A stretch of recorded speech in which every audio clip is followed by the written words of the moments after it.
ਸਤਿ ਸ਼੍ਰੀ ਅਕਾਲ। ਤੁਸੀਂ ਦੇਖ ਰਹੇ ਹੋ ਟੀਵੀ ਪੰਜਾਬ। ਮੈਂ ਹਾਂ ਜਸਵੀਰ ਤੇ ਖਬਰਾਂ ਦੇ ਇਸ ਬੁਲੇਟਿਨ 'ਚ ਤੁਹਾਡਾ ਸਵਾਗਤ ਹੈ। ਸਭ ਤੋਂ ਪਹਿਲਾਂ ਨਜ਼ਰ ਪਾਉਂਦੇ ਹਾਂ ਹੈਡਲਾਈਨਸ। ਨਵੇਂ ਪੋਲ ਮੁਤਾਬਕ ਕੰਜ਼ਰਵੇਟਿਵ ਆਗੂ ਪੀਅਰੇ ਪੋਲੀਏਵਰ ਕੈਨੇਡੀਅਨ ਪ੍ਰਧਾਨ ਮੰਤਰੀ ਬਣਨ ਲਈ ਸਭ ਤੋਂ ਵਧੀਆ ਵਿਕਲਪ। ਇਪਸੋਸ ਅਨੁਸਾਰ ਪੋਲੀਏਵਰ ਦੀ ਪ੍ਰਸਿੱਧੀ 41% ਜਦਕਿ ਟਰੂਡੋ 31% ਤੇ ਸਥਿਰ। ਐਨਡੀਪੀ ਆਗੂ ਜਗਮੀਤ ਸਿੰਘ ਦੀ ਲੋਕਪ੍ਰਿਯਤਾ 4 ਅੰਕ ਘਟੀ। ਮੀਡੀਆ ਰਿਪੋਰਟ ਮੁਤਾਬਕ ਕੈਨੇਡਾ 'ਚ ਭਾਰਤੀ ਡਿਪਲੋਮੈਟਾਂ ਸਮੇਤ ਭਾਰਤੀ ਅਧਿਕਾਰੀਆਂ ਨੂੰ ਰੱਖਿਆ ਗਿਆ ਸੀ ਸਰਵੇਲੈਂਸ ਤੇ। 1 ਮਹੀਨੇ ਦੀ ਜਾਂਚ ਦੌਰਾਨ ਖੁਫੀਆ ਜਾਣਕਾਰੀ ਇਕੱਠੀ ਕੀਤੀ ਤੇ ਫਾਈਵ ਆਈਜ਼ ਗੱਠਜੋੜ ਦੇ ਦੂਜੇ ਦੇਸ਼ਾਂ ਨੂੰ ਸਾਂਝੀ ਕੀਤੀ ਗਈ। ਕੈਨੇਡਾ ਤੇ ਭਾਰਤ ਦੇ ਸਬੰਧਾਂ 'ਚ ਵਿਗਾੜ ਦੀ ਵਾਸ਼ਿੰਗਟਨ ਸਮੇਤ ਅੰਤਰਰਾਸ਼ਟਰੀ ਪੱਧਰ ਤੇ ਗੂੰਜ।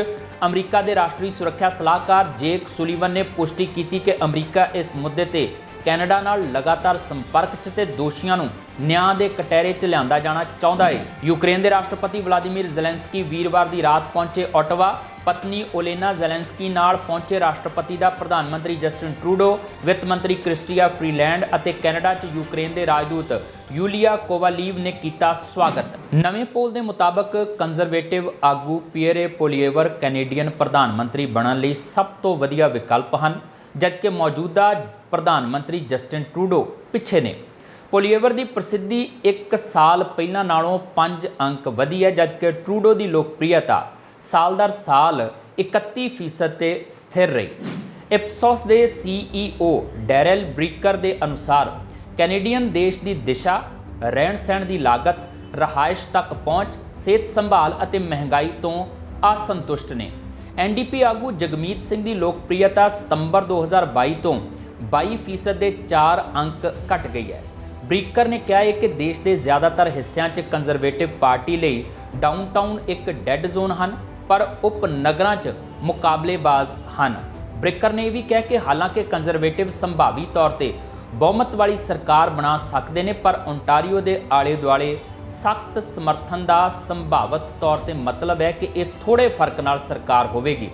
ਪੋਲੀਏਵਰ ਨੂੰ ਐਟਲਾਂਟਿਕ ਕੈਨੇਡਾ 'ਚ ਟਰੂਡੋ ਤੋਂ 20 ਅੰਕਾਂ ਦੀ ਲੀਡ ਹਾਸਲ ਹੈ ਤੇ 48% ਉੱਤਰਦਾਤਾਵਾਂ ਨੇ ਕਿਹਾ ਹੈ ਕਿ ਉਹ ਸਭ ਤੋਂ ਵਧੀਆ ਪ੍ਰਧਾਨ ਮੰਤਰੀ ਬਣੇਗਾ। ਕੈਨੇਡਾ 'ਚ 2025 'ਚ ਚੋਣਾਂ ਹੋਣੀਆਂ ਨੇ। ਕੈਨੇਡਾ ਤੇ ਭਾਰਤ ਵਿਚਾਲੇ ਲਗਾਤਾਰ ਵਧਦੇ ਤਣਾਅ ਵਿਚਕਾਰ ਕੈਨੇਡਾ ਦੀ ਇੱਕ ਮੀਡੀਆ ਰਿਪੋਰਟ 'ਚ ਇਹ ਗੱਲ ਆਖੀ ਗਈ ਹੈ ਕਿ ਕੈਨੇਡਾ 'ਚ ਮੌਜੂਦ ਭਾਰਤੀ ਡਿਪਲੋਮੈਟਾਂ ਸਮੇਤ ਭਾਰਤੀ ਅਧਿਕਾਰੀਆਂ ਨੂੰ ਸਰਵੇਲੈਂਸ ਤੇ ਰੱਖਿਆ ਗਿਆ ਸੀ, ਜਿਸ 'ਚ ਉਹਨਾਂ ਦੇ ਸੰਚਾਰ ਵੀ ਸ਼ਾਮਲ ਹਨ।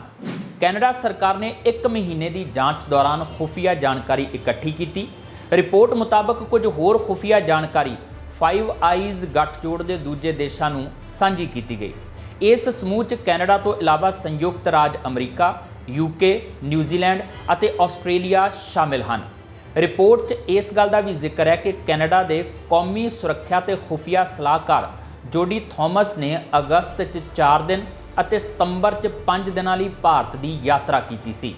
ਉਹਨਾਂ ਦੀ ਦੂਜੀ ਯਾਤਰਾ G20 ਨੇਤਾਵਾਂ ਦੇ ਸਿਖਰ ਸੰਮੇਲਨ ਲਈ ਪ੍ਰਧਾਨ ਮੰਤਰੀ ਜਸਟਿਨ ਟਰੂਡੋ ਦੇ ਨਾਲ ਹੋਈ ਸੀ। ਕੈਨੇਡਾਈ ਸੂਤਰਾਂ ਦਾ ਕਹਿਣਾ ਹੈ ਕਿ ਜਦੋਂ ਬੰਦ ਦਰਵਾਜ਼ੇ ਪਿੱਛੇ ਦਬਾਅ ਪਾਇਆ ਗਿਆ ਤਾਂ ਕਿਸੇ ਵੀ ਭਾਰਤੀ ਅਧਿਕਾਰੀ ਨੇ ਇਸ ਮਾਮਲੇ ਦੇ ਮੂਲ ਦੋਸ਼ਾਂ ਤੋਂ ਇਨਕਾਰ ਨਹੀਂ ਕੀਤਾ ਕਿ ਕੈਨੇਡਾ ਦੀ ਧਰਤੀ ਤੇ ਇੱਕ ਕੈਨੇਡੀਆਈ ਨਾਗਰਿਕ ਦੀ ਹੱਤਿਆ 'ਚ ਭਾਰਤ ਸਰਕਾਰ ਦੀ ਸ਼ਮੂਲੀਅਤ ਦਾ ਸੁਝਾਅ ਦੇਣ ਲਈ ਸਬੂਤ ਹਨ।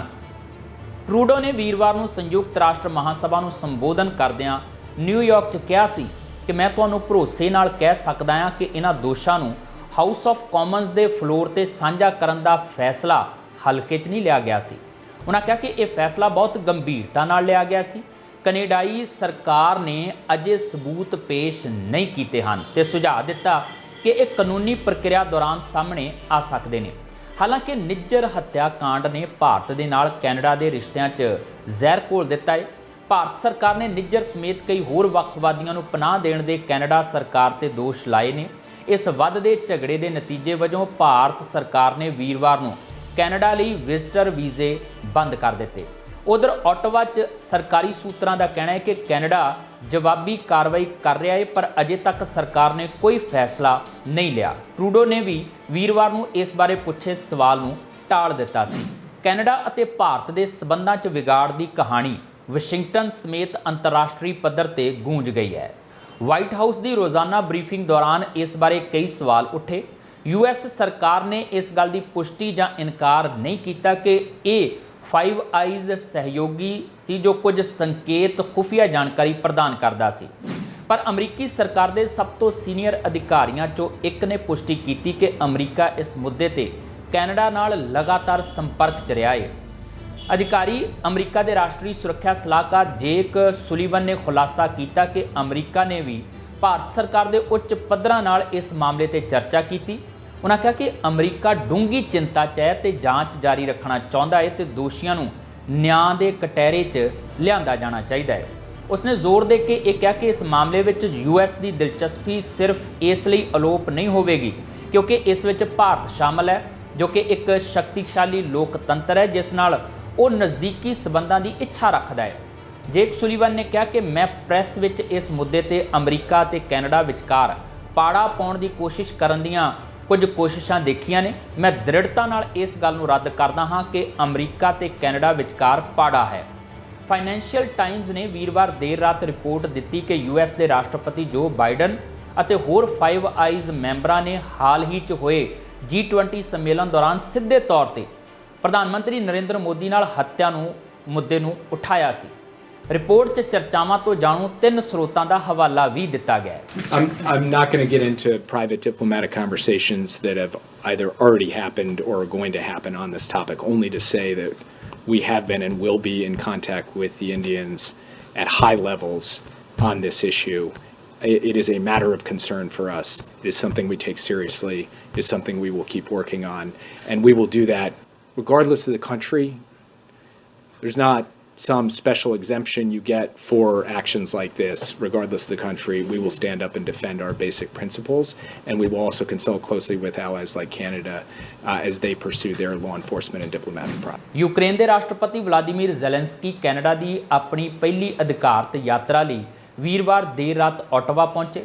यूक्रेन के राष्ट्रपति ते उन्हां दी पत्नी ओलेना ज़ेलेंस्की यूक्रेन के झंडे नाल सजे हुए जहाज़ च पहुंचे ते जहाज़ के चालक दल ने लैंडिंग ते कॉकपिट की खिड़की के बाहर पीले नीले झंडे नूं लगा दिता।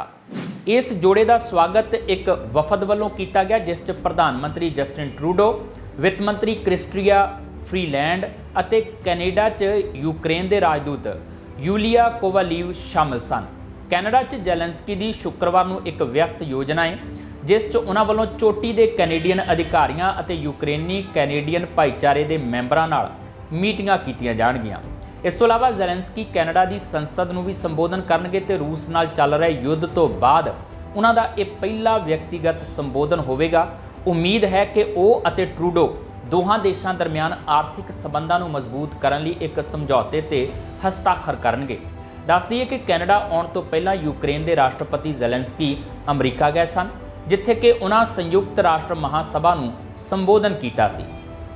इस दौरान ट्रूडो ने होरना देशों ने यूक्रेन के युद्ध के यत्नां का समर्थन करने की अपील की ते रूस नूं अपनियां फौजां नूं वापस बुलाउण लई कहा। कैनेडा ने यूक्रेन लई $4.95 बिलियन तो वध की वित्तीय सहायता अते $1.8 बिलियन की फौजी सहायता प्रदान की है।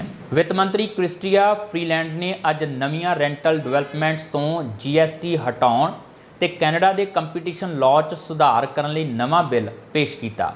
उन्हां वल्लों इस बिल नूं एक पैकेज दस्सिया जा रहा है जिस नाल अफोर्डेबल हाउसिंग ते सस्ती ग्रोसरी का राह खुल जाएगा। नवें तो नवें सर्वेखणां च अपनी डिग्री साख नूं ध्यान च रखदिआं ते अपने लिबरल कॉक्स विचों ही हो रही नुकताचीनी के मद्देनज़र पिछले हफ्ते प्रधानमंत्री जस्टिन ट्रूडो ने नवे मापदंड लियाउण दा वादा कीता सी। उन्हें यह भी आख्या सी कि वह कैनेडियंस नूं दरपेश कॉस्ट ऑफ लिविंग ते दिनों दिन वध रही महंगाई बारे कुछ करना चाहते हैं। अपना संयुक्त राष्ट्र का दौरा खत्म करने तो बाद ट्रूडो ने होरना पार्टियां नाल गल कीती। इन्हां पार्टियां चों कुछ अपने पद्धर उत्ते भी अजिहे बिल लियाउण की तैयारी कर रही ने। ट्रूडो ने आख्या कि उन्हां वल्लों विरोधी धिरां दे आगूआं नूं यह बेनती की गई है कि इस बिल नूं जल्द तो जल्द पास करन च मदद करन। असी कैनेडियंस लई जिंदगी नूं वधेरे अफोर्डेबल बनाउणा चाहुंदे हां ते असी आउण वाले दिनां ते हफ्तियां 'च ही सारा कुछ ठीक करना चाहुंदे हां। पार्लीमेंट के साल के अंत वाले इस सैशन च बिल C56 जिसनूं affordable housing and groceries act का नाम दिता गया है, अजिहा बिल है जिसनूं पास करवाउण लई सरकार पब्बां पा रही है। ਇਸ ਸਬੰਧ 'ਚ ਕੁਝ ਮੰਤਰੀਆਂ ਦੀ ਹਾਜ਼ਰੀ 'ਚ ਦੁਪਹਿਰ ਵੇਲੇ ਕੀਤੀ ਪ੍ਰੈਸ ਕਾਨਫਰੰਸ 'ਚ ਫਰੀਲੈਂਡ ਨੇ ਆਖਿਆ ਕਿ ਵਧੇਰੇ ਮੁਕਾਬਲੇਬਾਜ਼ੀ ਨਾਲ ਗਰੋਸਰੀ ਦੀਆਂ ਕੀਮਤਾਂ 'ਚ ਕਮੀ ਆਵੇਗੀ। ਇਸ ਦੇ ਨਾਲ ਹੀ GST ਹਟਾਏ ਜਾਣ ਨਾਲ ਵਧੇਰੇ ਘਰ ਜਲਦੀ ਤੋਂ ਜਲਦੀ ਬਣਾਏ ਜਾ ਸਕਣਗੇ ਤਾਂ ਕਿ ਕੈਨੇਡੀਅਨਜ਼ ਨੂੰ ਅਫੋਰਡੇਬਲ ਕੀਮਤਾਂ ਉੱਤੇ ਘਰ ਮਿਲ ਸਕਣ। Our government is relentlessly focused on building an economy with stable prices, steady growth, and abundant, well-paying middle-class jobs. As Deputy Prime Minister and Finance Minister, this is my most urgent priority. That's why it was so important for me this morning to introduce, as our government's first piece of legislation for this fall, the Affordable Housing and Groceries Act. Our Prime Minister promised last week, with all of us standing beside him, that we would take these actions, and we are delivering on that today. This legislation will enhance competition across the economy with a focus on the grocery sector to help stabilize grocery prices for Canadians, and remove the GST on the construction of new apartment buildings to help get more rental homes built faster. Will make life more affordable for Canadians. Make life more affordable for Canadians. More competition will ease sticker shock at the grocery checkout line. Eliminating the GST will get more housing built faster so that more Canadians can have an affordable place to call home. And small business owners will get some much needed breathing space. As the Conservative leader focuses on tearing things down, we are going to stay focused on creating great careers, investing in the middle class, and addressing the challenges that matter most to Canadians. Ontario ਦੇ premier Doug Ford ਨੇ ਆਪਣੀ ਸਰਕਾਰ ਦੇ ਵਿਵਾਦਤ plan ਨੂੰ ਪਲਟਾਉਂਦਿਆਂ ਆਖਿਆ ਕਿ development ਲਈ green belt ਨੂੰ ਖੋਲ੍ਹਣਾ ਬੱਜਰ ਗਲਤੀ ਸੀ। ਵੀਰਵਾਰ ਨੂੰ ਪ੍ਰੈਸ ਕਾਨਫਰੰਸ ਨੂੰ ਸੰਬੋਧਨ ਕਰਦਿਆਂ ਫੋਰਡ ਨੇ ਐਲਾਨ ਕੀਤਾ ਕਿ ਉਹਨਾਂ ਪਹਿਲਾਂ ਆਪ ਹੀ ਓਨਟਾਰੀਓ ਦੇ ਲੋਕਾਂ ਨੂੰ ਗ੍ਰੀਨ ਬੈਲਟ ਨੂੰ ਨਾ ਖੋਲ੍ਹਣ ਦਾ ਵਾਅਦਾ ਕੀਤਾ ਸੀ ਤੇ ਫਿਰ ਆਪ ਹੀ ਉਹ ਵਾਅਦਾ ਤੋੜ ਦਿੱਤਾ। ਉਹਨਾਂ ਆਪਣੀ ਇਸ ਗਲਤੀ ਲਈ ਓਨਟਾਰੀਓ ਦੇ ਲੋਕਾਂ ਤੋਂ ਮੁਆਫੀ ਵੀ ਮੰਗੀ। ਫੋਰਡ ਨੇ ਆਖਿਆ ਕਿ ਉਹ ਲੋਕਾਂ ਦਾ ਵਿਸ਼ਵਾਸ ਮੁੜ ਹਾਸਲ ਕਰਨ ਲਈ ਗ੍ਰੀਨ ਬੈਲਟ 'ਚ ਕੀਤੀਆਂ ਜਾਣ ਵਾਲੀਆਂ ਤਬਦੀਲੀਆਂ ਨੂੰ ਪਲਟਾਉਣਗੇ ਅਤੇ ਮੁੜ ਸਾਰੀ ਜ਼ਮੀਨ ਨੂੰ ਗ੍ਰੀਨ ਬੈਲਟ ਪ੍ਰੋਟੈਕਸ਼ਨ ਹੇਠ ਲਿਆਉਣਗੇ। ਉਹਨਾਂ ਆਖਿਆ ਕਿ ਜਦੋਂ ਉਹ ਕੋਈ ਗਲਤੀ ਕਰਦੇ ਨੇ ਤਾਂ ਉਸ ਨੂੰ ਠੀਕ ਕਰਨ ਦਾ ਮਾਦਾ ਵੀ ਰੱਖਦੇ ਨੇ ਤੇ ਆਪਣੀਆਂ ਗਲਤੀਆਂ ਤੋਂ ਸਬਕ ਸਿੱਖ ਕੇ ਉਹਨਾਂ ਨੂੰ ਸੁਧਾਰਦੇ ਵੀ ਨੇ। ਫੋਰਡ ਦਾ ਇਹ ਫੈਸਲਾ ਉਸ ਸਮੇਂ ਆਇਆ ਜਦੋਂ ਕਈ ਮੰਤਰੀਆਂ ਤੇ ਅਧਿਕਾਰੀਆਂ ਵੱਲੋਂ ਅਸਤੀਫੇ ਦੇ ਦਿੱਤੇ ਗਏ। ਇਹਨਾਂ ਵਿੱਚ ਡਾਇਰੈਕਟਰ ਆਫ ਹਾਊਸਿੰਗ ਪਾਲਿਸੀ ਜੇ ਟਰੂਡੇਲ ਵੀ ਸ਼ਾਮਲ ਸਨ, ਜਿਨ੍ਹਾਂ ਪ੍ਰੀਮੀਅਰ ਦੀ ਪ੍ਰੈਸ ਕਾਨਫਰੰਸ ਦੌਰਾਨ ਹੀ ਅਹੁਦਾ ਛੱਡ ਦਿੱਤਾ। ਇਸ ਬਾਰੇ ਭਾਵੇਂ ਕੋਈ ਵੇਰਵੇ ਮੁਹੱਈਆ ਨਹੀਂ ਕਰਵਾਏ ਗਏ, ਪਰ ਫੋਰਡ ਨੇ ਇਹ ਜ਼ਰੂਰ ਆਖਿਆ ਹੈ ਕਿ ਉਹਨਾਂ ਵੱਲੋਂ ਇਹ ਅਸਤੀਫਾ ਮਨਜ਼ੂਰ ਕਰ ਲਿਆ ਗਿਆ ਹੈ। ਇਸ ਤੋਂ ਪਹਿਲਾਂ ਬੁੱਧਵਾਰ ਨੂੰ minister of public and business service delivery of Ontario Kaleed Rasheed ਵੱਲੋਂ ਵੀ ਅਸਤੀਫਾ ਦਿੱਤਾ ਗਿਆ। ਉਹਨਾਂ ਦੇ ਲਾਸ ਵੇਗਾਸ ਦੇ ਦੌਰੇ ਉੱਤੇ ਕਾਫੀ ਕਿੰਤੂ ਪਰੰਤੂ ਹੋ ਰਿਹਾ ਸੀ, ਜਿਸ ਤੋਂ ਬਾਅਦ ਉਹਨਾਂ ਨੂੰ ਅਸਤੀਫਾ ਦੇਣਾ ਪਿਆ। ਮੀਡੀਆ ਰਿਪੋਰਟਾਂ ਅਨੁਸਾਰ ਗ੍ਰੀਨ ਬੈਲਟ ਜ਼ਮੀਨ ਤੋਂ ਫਾਇਦਾ ਉਠਾਉਣ ਵਾਲਾ ਡਿਵੈਲਪਰ ਸ਼ਕੀਰ ਰਹਿਮਤੁੱਲਾ ਵੀ ਉਸੇ ਸਮੇਂ ਲਾਸ ਵੇਗਾਸ ਦੇ ਵਿੱਚ ਗਿਆ ਸੀ ਜਦੋਂ ਰਸ਼ੀਦ ਗਏ ਸਨ। ਇਸ ਮਹੀਨੇ ਦੇ ਸ਼ੁਰੂ 'ਚ 2018 ਤੋਂ ਓਨਟਾਰੀਓ ਦੇ ਹਾਊਸਿੰਗ ਮੰਤਰੀ ਰਹੇ ਸਟੀਵ ਕਲਾਰਕ ਨੇ ਅਸਤੀਫਾ ਦਿੱਤਾ ਸੀ। ਫੋਰਡ ਵੱਲੋਂ ਆਪਣੀ ਸਰਕਾਰ ਦੀ ਪਹੁੰਚ ਦਾ ਪਹਿਲਾਂ ਪੱਖ ਪੂਰਿਆ ਜਾਂਦਾ ਰਿਹਾ, ਪਰ ਹੁਣ ਉਹਨਾਂ ਨੂੰ ਇਸ ਸਾਰੇ ਪ੍ਰੋਜੈਕਟ 'ਚ ਗੜਬੜੀ ਹੋਣ ਦਾ ਅਹਿਸਾਸ ਹੋਇਆ ਹੈ ਤੇ ਉਹਨਾਂ ਵੱਲੋਂ ਫੈਸਲਾ ਪਲਟਾ ਦਿੱਤਾ ਗਿਆ ਹੈ। About our decision to open the Greenbelt. Our caucus, they shared with me what they've heard in their communities. I want the people of Ontario to know I'm listening. I made a promise to you that I wouldn't touch the Greenbelt. I broke that promise. And for that, I'm very, very sorry. I pride myself on keeping our promises. It was a mistake to open the Greenbelt. It was a mistake to establish a process that moved too fast. This process, it left too much room for some people to benefit over others. It caused people to question our motives. As a first step to earn back your trust, I'll be reversing the changes we made and won't make any changes to the Greenbelt in the future. Because even if you do something for the right reasons, with the best of intentions, it can still be wrong. ਉੱਤਰੀ Vancouver ਟਾਪੂ ਤੇ ਇੱਕ ਛੋਟੇ ਜਹਾਜ਼ ਦੇ ਹਾਦਸਾਗ੍ਰਸਤ ਹੋਣ ਮਗਰੋਂ 2 ਲੋਕ ਜ਼ਖਮੀ ਹੋ ਗਏ। ਕੈਨੇਡਾ ਦੇ ਟਰਾਂਸਪੋਰਟੇਸ਼ਨ ਸੇਫਟੀ ਬੋਰਡ ਦੇ ਬੁਲਾਰੇ ਨੇ ਦੱਸਿਆ ਕਿ ਨਿੱਜੀ ਤੌਰ ਤੇ ਮਲਕੀਅਤ ਵਾਲਾ ਡੀ ਹੈਵੀਲੈਂਡ ਬੀਵਰ ਜਹਾਜ਼ ਕੈਂਪਬੈਲ ਨਦੀ ਦੇ ਦੱਖਣ ਪੱਛਮ ਤੋਂ ਲਗਭਗ 18 ਕਿਲੋਮੀਟਰ ਦੱਖਣ ਪੱਛਮ ਜ਼ਮੀਨ ਨਾਲ ਟਕਰਾਉਣ ਮਗਰੋਂ ਹਾਦਸੇ ਦਾ ਸ਼ਿਕਾਰ ਹੋ ਗਿਆ। ਉਹਨਾਂ ਦੱਸਿਆ ਕਿ ਜਦੋਂ ਸਿੰਗਲ ਇੰਜਨ ਪ੍ਰੋਪੈਲਰ ਜਹਾਜ਼ ਹੇਠਾਂ ਡਿੱਗਾ ਤਾਂ ਇਸ 'ਚ ਸਵਾਰ 2 ਲੋਕ ਜ਼ਖਮੀ ਹੋ ਗਏ। ਉਹਨਾਂ ਇਹ ਵੀ ਦੱਸਿਆ ਕਿ ਦੋਹਾਂ ਜ਼ਖਮੀਆਂ ਨੂੰ ਇਲਾਜ ਲਈ ਹਸਪਤਾਲ ਦਾਖਲ ਕਰਵਾਇਆ ਗਿਆ ਪਰ ਸੱਟਾਂ ਜਾਨਲੇਵਾ ਨਹੀਂ ਹਨ। ਉਧਰ ਇਸ ਹਾਦਸੇ ਬਾਰੇ ਜਾਣਕਾਰੀ ਮਿਲਣ ਤੋਂ ਬਾਅਦ ਮਾਉਂਟੀਜ਼ 19 ਵਿੰਗ ਕੋਮੋਕਸ ਦੇ ਇੱਕ ਕਾਰਮੋਰੈਂਟ ਹੈਲੀਕਾਪਟਰ ਤੇ ਸਵਾਰ ਖੋਜ ਅਤੇ ਬਚਾਅ ਅਮਲੇ ਦੇ ਨਾਲ ਘਟਨਾ ਸਥਾਨ ਤੇ ਹਾਜ਼ਰ ਹੋਏ ਤੇ ਉਹਨਾਂ ਨੇ ਹਾਲਾਤਾਂ ਦਾ ਜਾਇਜ਼ਾ ਲਿਆ। ਫਿਲਹਾਲ ਮਾਉਂਟੀਜ਼ ਅਤੇ ਟਰਾਂਸਪੋਰਟੇਸ਼ਨ ਸੇਫਟੀ ਬੋਰਡ ਅਜੇ ਵੀ ਇਹ ਪਤਾ ਲਗਾਉਣ ਲਈ ਕੰਮ ਕਰ ਰਹੇ ਨੇ ਕਿ ਇਹ ਹਾਦਸਾ ਕਿਹਨਾਂ ਕਾਰਨਾਂ ਦੇ ਚੱਲਦਿਆਂ ਵਾਪਰਿਆ। ਫੈਡਰਲ ਸਰਕਾਰ ਨੇ ਫੂਡ ਬੈਂਕਸ ਕੈਨੇਡਾ ਨੂੰ ਘੱਟ ਆਮਦਨੀ ਵਾਲੇ ਲੋਕਾਂ ਨੂੰ ਮੁਫਤ ਮਾਹਵਾਰੀ ਉਤਪਾਦ ਦੇਣ ਦਾ ਕੰਮ ਸੌਂਪਿਆ ਹੈ। ਜੈਂਡਰ ਇਕੁਐਲਿਟੀ ਮਿਨਿਸਟਰ ਮਾਰਸੀ ਈਐਨ ਨੇ ਵੀਰਵਾਰ ਨੂੰ ਇਸ ਪਾਇਲਟ ਪ੍ਰੋਗਰਾਮ ਦਾ ਐਲਾਨ ਕੀਤਾ। ਉਹਨਾਂ ਦੱਸਿਆ ਕਿ ਸਰਕਾਰ ਉਕਤ ਪਾਇਲਟ ਪ੍ਰੋਜੈਕਟ ਦੇ ਵਿੱਚ 17.9 ਮਿਲੀਅਨ ਦੀ ਫੰਡਿੰਗ ਦੇ ਰਹੀ ਹੈ। ਪ੍ਰੋਜੈਕਟ ਦੇ ਜ਼ਰੀਏ ਫੂਡ ਬੈਂਕਸ ਕੈਨੇਡਾ ਮੁਲਕ ਭਰ ਦੀਆਂ ਕਮਿਊਨਿਟੀ ਸੰਸਥਾਵਾਂ ਨੂੰ ਮੁਫਤ ਮਾਹਵਾਰੀ ਉਤਪਾਦ ਵੰਡੇਗਾ। ਇਸ ਤੋਂ ਇਲਾਵਾ ਮਾਹਵਾਰੀ ਸਿੱਖਿਆ ਦੇ ਖੇਤਰ 'ਚ ਕੰਮ ਕਰਨ ਵਾਲੀਆਂ ਸੰਸਥਾਵਾਂ ਦੇ ਸੰਚਾਲਨ ਦਾ ਦਾਇਰਾ ਵਧਾਉਣ ਲਈ ਵੀ ਫੂਡ ਬੈਂਕਸ ਕੈਨੇਡਾ ਇਹਨਾਂ ਸੰਸਥਾਵਾਂ ਨਾਲ ਪਾਰਟਨਰਸ਼ਿਪ ਕਰੇਗਾ। ਮਾਹਵਾਰੀ ਇਕੁਇਟੀ ਪ੍ਰੋਜੈਕਟ ਸਰਕਾਰ ਵੱਲੋਂ ਮਾਹਵਾਰੀ ਦੀ ਲਾਗਤ ਨੂੰ ਘਟਾਉਣ ਲਈ ਉਲੀਕੀਆਂ ਵਿਆਪਕ ਕੋਸ਼ਿਸ਼ਾਂ ਦਾ ਹਿੱਸਾ ਹੈ। ਫੈਡਰਲ ਸਰਕਾਰ ਪਹਿਲਾਂ ਹੀ ਮੂਲ ਨਿਵਾਸੀ ਰਿਜ਼ਰਵਾਂ 'ਚ ਮੌਜੂਦ ਸਕੂਲਾਂ ਪਿੱਛੇ ਮੁਫਤ ਮਾਹਵਾਰੀ ਉਤਪਾਦ ਮੁਹੱਈਆ ਕਰਵਾਉਣ ਦਾ ਪ੍ਰੋਗਰਾਮ ਸ਼ੁਰੂ ਕਰ ਚੁੱਕੀ ਹੈ। ਓਨਟਾਰੀਓ ਦੇ ਥੌਰਨਹਿਲ 'ਚ ਵੀਰਵਾਰ ਸ਼ਾਮ ਇੱਕ ਵਾਹਨ ਵੱਲੋਂ ਟੱਕਰ ਮਾਰਨ ਮਗਰੋਂ ਇੱਕ ਮਹਿਲਾ ਪੈਦਲ ਯਾਤਰੀ ਗੰਭੀਰ ਰੂਪ 'ਚ ਜ਼ਖਮੀ ਹੋ ਗਈ।